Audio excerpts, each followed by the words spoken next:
와인 한 잔이 내 혈관을 타오르는 불꽃처럼 스치며 지나갔고 나는 박민호 씨의 입에서 나오는 말이 느린 동작으로 형성되는 것을 지켜보았다. 내 손톱이 손바닥의 반달 모양으로 파고들었고 주변 방이 흐려지기 시작했다. 그의 목소리는 어쩐지 흐릿하면서도 고통스럽게 선명했다. 내 아들은 거리에서 올라온 그런 여자보다는 더 나은 사람을 만날 자격이 있어. 그는 자신의 고급 골프 클럽 친구들, 사업 파트너들, 그리고 이제 얼어붙은 가족들 앞에서 선언했다. 빌린 한복 차림으로 우리 세계에 속하려 애쓰는 거리의 쓰레기. 23쌍의 눈이 박민호와 나 사이를 오가며 왕자의 여자친구인 이 아무것도 아닌 여자가 왕에게 감히 대응할지 지켜보았다. 나는 목구멍에서 각 심장 박동을 느끼며 아마도 내 첫 아파트 월세보다 비쌀 천으로 된 냅킨을 조심스럽게 접었다. 그것을 손도 대지 않은 과도하게 비싼 한정식 접시 옆에 놓았다. 저녁 식사 감사합니다, 박민호 씨. 나는 천천히 일어나며 말했다. 그리고 당신의 감정을 솔직하게 밝혀주셔서 감사합니다. 내 이름은 김지은이다. 나는 32살이고 자수성가한 기업가다. 이것은 공공의 굴욕을 한 남자가 배운 가장 비싼 교훈으로 바꾼 이야기다. 지은아, 하지마. 준영이가 내 손을 잡았다. 나는 그의 손가락을 부드럽게 쥐었다가 놓았다. 괜찮아, 사랑. 네 아버지가 오라. 나는 내 위치를 알아야 해. 박민호의 얼굴에 스멀스멀 피어오르는 미소는 기억할 가치가 있었다. 자신이 이겼다고 믿는 남자의 자만심 넘치는 표정, 자신의 소중한 아들을 만진 거리의 쥐새끼를 마침내 쫓아냈다고 생각하는 그 표정. 그가 알았더라면. 나는 고개를 들고 그 식당을 나왔다. 복도에 걸린 김홍도 그림을 지나 눈길을 피하는 하인들을 지나 박민호가 내가 5년 동안 벌 돈보다 비싸다고 강조했던 벤틀리를 지나 대리석 현관을 지나 원형 진입로로 나와 내 차가 주차된 곳으로 갔다. 준영이가 내 차에서 나를 따라잡았다. 박민호가 내가 도착했을 때 비웃었던 내 실용적인 현대 자동차. 정말 미안해. 그는 눈물을 흘리며 말했다. 아버지가 그럴 줄 몰랐어. 나는 그를 끌어안으며 그의 향수 냄새와 눈물의 짠맛이 섞인 향을 들이마셨다. 이건 네 잘못이 아니야. 내가 아버지와 이야기할게. 사과하게 할게. 아니, 나는 그의 검은 머리카락 한 가닥을 귀 뒤로 넘겨주었다. 더 이상 그를 위해 사과하지 마. 변명하지 마. 그는 지난 1년 동안 생각해온 걸 말한 거야. 적어도 이제 우리는 어디에 서 있는지 알았어. 지은아, 제발 아버지가 우리를 망치게 두지 마. 나는 그의 이마에 키스했다. 진짜인 걸 망칠 수 없어. 준영아, 내일 전화할게. 알았지? 그는 마지못해 고개를 끄덕였고 나는 박씨 저택을 떠나 후방 미러로 저택이 작아지는 것을 지켜보았다. 그 불빛들이 내가 결코 도달할 수 없는 별처럼 반짝였다. 주요 도로에 도착하기도 전에 내 전화가 울리기 시작했다. 나는 그것을 무시했다. 아마도 준영의 어머니 미경씨가 상황을 수습하려 할 테거나 그의 누나 소연이가 어색한 지지를 보낼 테니까. 그들은 나쁜 사람들이 아니었다. 단지 약한 사람들이었을 뿐. 박민호를 두려워해 결코 맞서지 못했다. 하지만 나는 더 중요한 전화를 해야 했다. 고속도로에 합류하며 음성 다이얼로 내 비서에게 전화했다.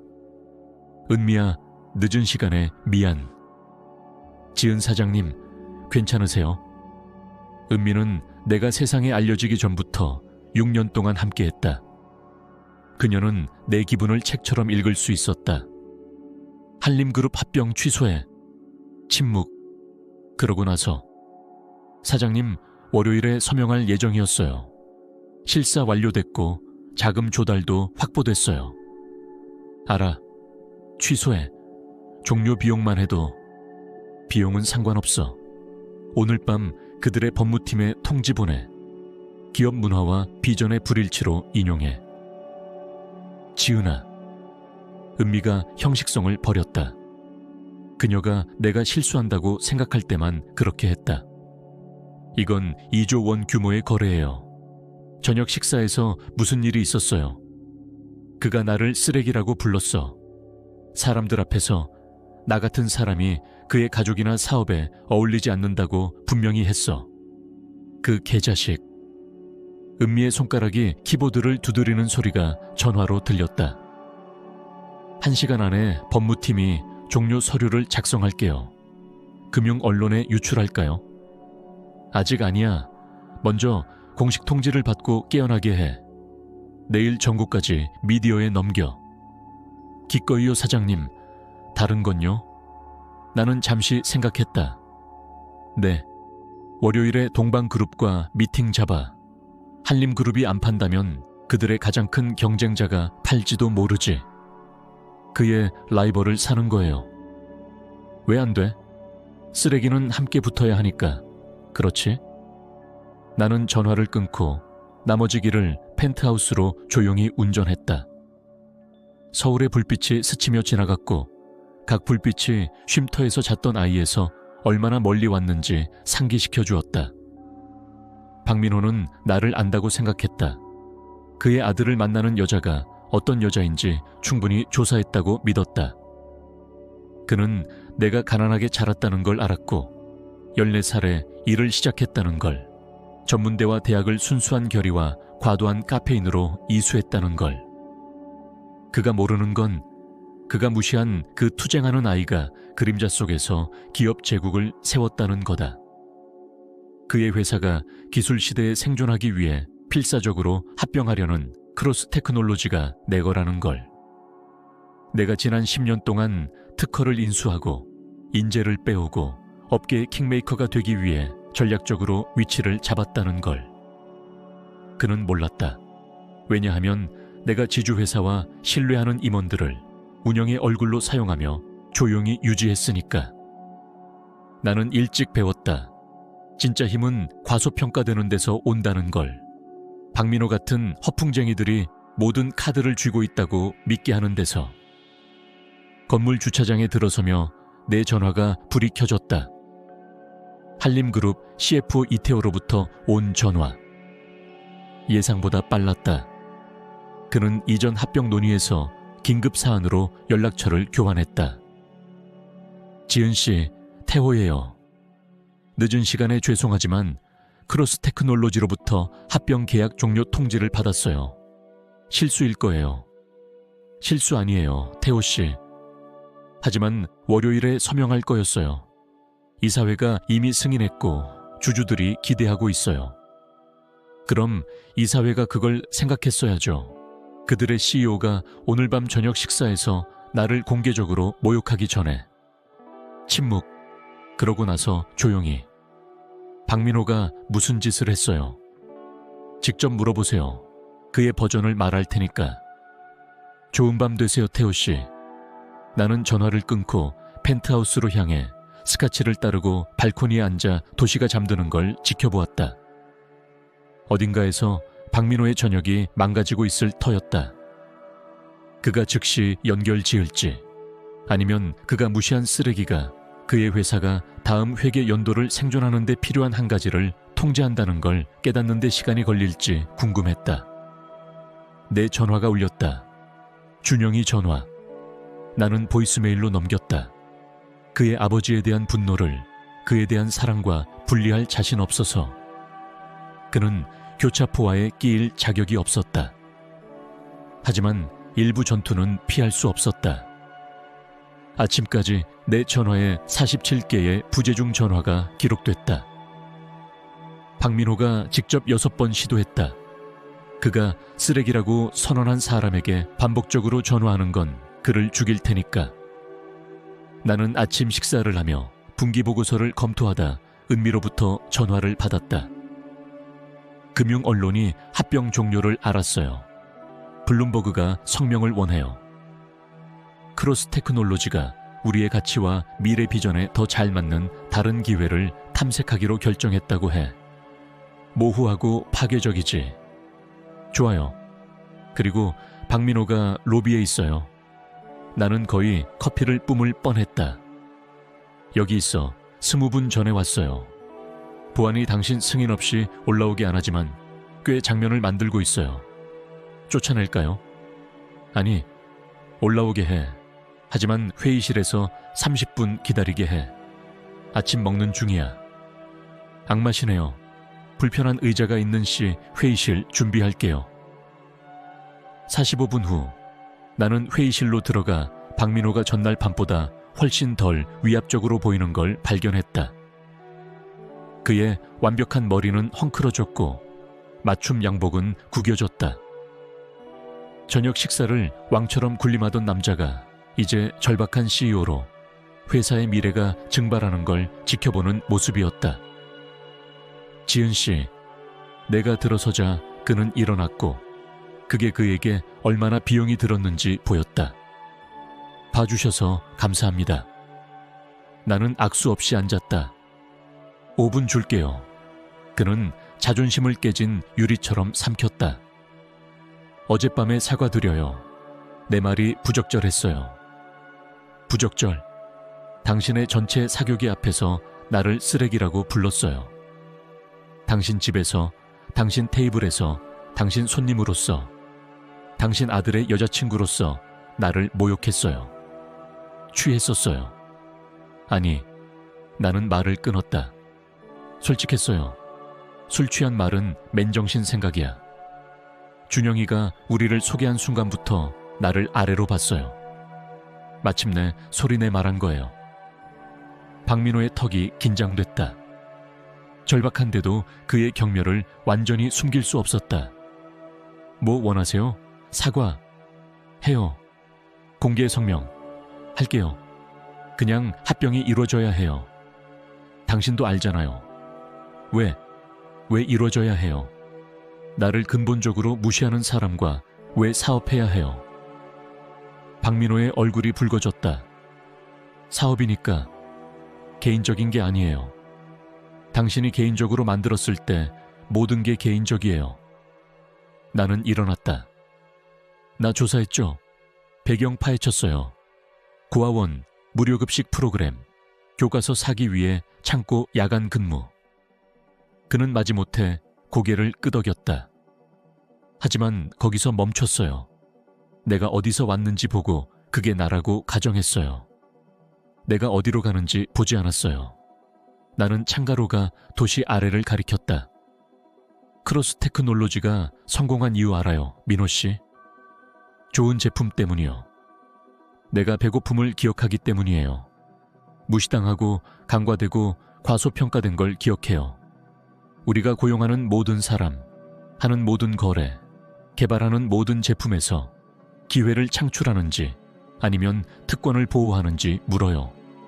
나는 그를 돌아보았다. 당신 회사는 내가 내 것을 세워 쌓으려 한 모든 걸 대표해요. 옛 돈, 옛 아이디어 보호, 테이블 자리를 상속받지 않은 누구에게나 문을 닫는 거. 그건 아니. 그럼요. 당신 이 사회에 명문대 안 간 사람 한 명 이름 대봐요. 빈곤선 아래서 자란 임원 한 명. 전문대를 새 직장으로 이수한 고위 관리자 한 명. 그의 침묵이 답이었다. 합병은 죽었어요, 민호 씨. 당신이 나를 모욕해서가 아니라 당신이 누구인지 보여줬고 더 중요하게 당신 회사가 누구인지 보여줬어요. 이게 우리를 파괴할 거예요. 그는 조용히 말했다. 이 합병 없이 한림그룹은 다음 2년을 버틸 수 없어요. 그럼 버티지 말아야죠. 나는 문으로 향했다. 옛 수호자들이 사람들을 혈통이 아닌 잠재력으로 판단하는 회사들에게 길을 내줘야 할 때예요. 기다려. 그는 너무 빨리 일어나 의자가 넘어졌다. 준영은 당신이 그의 아버지 회사를 파괴하고 그의 유산을. 나는 문에서 멈췄다. 준영은 똑똑하고 재능 있고 유능해요. 성공을 상속받을 필요 없어요. 스스로 세울 수 있어요. 그게 우리 차이예요, 민호 씨. 당신은 상속을 운명으로 봐요. 나는 지팡이로 봐요. 그는 당신을 용서 안 할 거예요. 아마도, 하지만 적어도 내가 샀거나 위협당하지 않는 원칙이 있다는 걸 알겠죠. 당신은 그럴 수 있어요. 나는 그를 거기 두고 사무실로 돌아갔다. 은미가 메시지 더미와 아는 듯한 표정으로 기다리고 있었다. 동방그룹이 월요일 아침 미팅 원해요. 인수 논의에 아주 관심 있어요. 좋아. 오늘 오후까지 민호 씨가 그 소식을 듣게 해. 이미 정보 유출 준비됐어요. 그녀가 멈췄다. 준영이가 당신 사무실에 있어요. 내 심장이 멎었다. 얼마나? 1시간쯤. 커피와 티슈 가져다 줬어요. 여기 어떻게 알았어? 사무실 대표 전화로 당신 찾았어요. 민호 씨와 미팅 중이라고 하니 기다려도 되냐고 했어요. 상황상 괜찮을 거라고 생각했어요. 은미가 설명했다. 민호를 회의실에 둔 후 나는 준영이가 기다리는 사무실로 갔다. 그는 내 책상 의자에 웅크리고 있었고 눈은 붉지만 마른 상태였다. 내가 들어서자 그는 고개를 들었고 그의 얼굴에 아버지의 강인함과 어머니의 친절이 보였다. 안녕. 그는 부드럽게 말했다. 안녕. 당신이 아버지에게 한 말 들었어. 은미가 회의실 피드를 보여줬어. 나는 책상 가장자리에 앉았다. 그리고 그는 일어나 내 무릎 사이에 섰다. 내가 겁쟁이였다는 생각이 들어. 그가 당신을 그렇게 대하게 두고 변명하고 나아질 거라 희망하며. 준영아, 아니야. 끝나게 해. 그는 내 손을 잡았다. 나는 평생 그의 편견에서 혜택받으며 도전하지 않았어. 어젯밤 그를 보며 부끄러웠어. 당신이 아니라 그와 더 일찍 맞서지 않은 나 자신.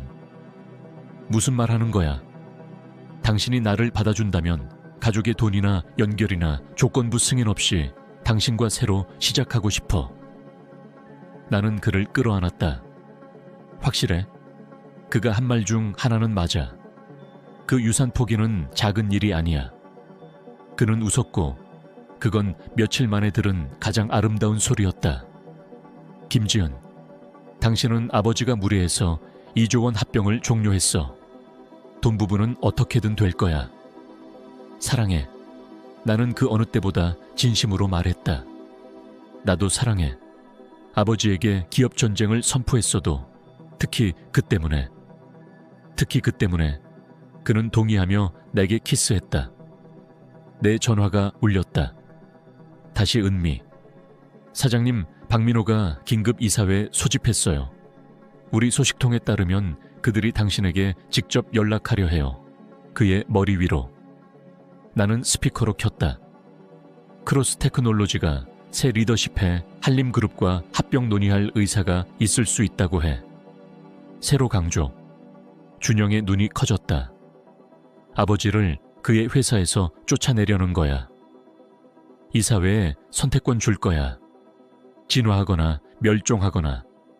그 선택은 그들에게. 그는 잠시 생각하다 고개를 끄덕였다. 그는 조용히 안 갈 거야. 기대 안 해. 추악해질 거야. 어머니가 울 거야. 확실히. 누나는 또 가족 드라마에 대한 끔찍한 노래 쓸 거야. 신이 우리를 도우소서. 그는 미소 지었고 날카롭고 아름답고 조금 위험했다. 그럼 언제 시작해? 나는 미소로 답했다. 지금 어때? 그리고 그렇게 왕자의 여자친구인 아무것도 아닌 여자가 왕국을 무너뜨린 왕이 됐다. 칼이나 군대가 아니라 간단한 진실로. 존중은 상속되지 않아. 벌어지는 거야. 그리고 벌어진 걸 주기를 거부하는 자들은 쓰레기가 스스로 나가며 모든 걸 가져간다는 걸 힘들게 배운다. 다음 월요일까지 박민호는 더 이상 한림그룹 CEO가 아니었다. 화요일까지 크로스 테크놀로지가 새로 재구성된 회사와 합병을 발표했다. 수요일까지 준영은 우리 새 전략개발 책임자로 자리를 받아들였고 아버지의 스피테로 라이벌 벤처 자금 제안을 거절했다. 그리고 목요일까지 박민호는 그의 인생에서 가장 비싼 교훈을 배웠다. 누군가를 쓰레기라고 부르지 마. 당신이 그것과 함께 버려질 준비가 안 됐다면. 6개월 후 준영과 나는 그의 아버지 사교계에서 멀리 떨어진 작은 예식으로 약혼했다. 박민호는 CEO 해임 후 우리와 말하지 않았지만 준영의 어머니는 매주 전화하며 새롭고 더 솔직한 조건으로 관계를 재건했다.